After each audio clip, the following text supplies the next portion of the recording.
मी त्यांना म्हटलं काय दरिद्रीपणा आहे, जिवंतपणी पण सेवा करा, मेल्यावर श्राद्ध करा ना, दोन्ही वेळेला काय बिघडलं करायला. आता मुद्दा नीट ऐका, खूप सिरियसली. तुम्ही जिवंत असताना तुमच्या आईला पाणी नाही दिलं त्याची शिक्षा कमी आहे, पण तुम्ही नाही पाणी दिलं तर शेजारचा येऊन पाणी देईल. अगदी नाही तर आई रांगत रांगत जाऊन पाणी घेईल. पण मेल्यानंतर तुम्ही सोडून दुसरं कोणीच पाणी देऊ शकत नाही आई वडिलांना. तुम्हीच फक्त अधिकारी आहात त्याचे, दुसरा कोणी पाणी देऊन त्यांना चालणारच नाहीये. आणि एवढ्या करता जिवंतपणी करायलाच पाहिजे सेवा, ती करू नये याकरता मी हे प्रतिपादन करत नाहीये. मेल्यानंतर केलीच पाहिजे सेवा.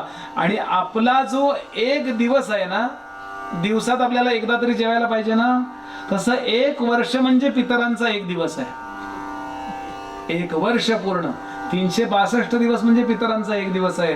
म्हणून त्यांच्याकरता एकच जेवण असतं, श्राद्ध.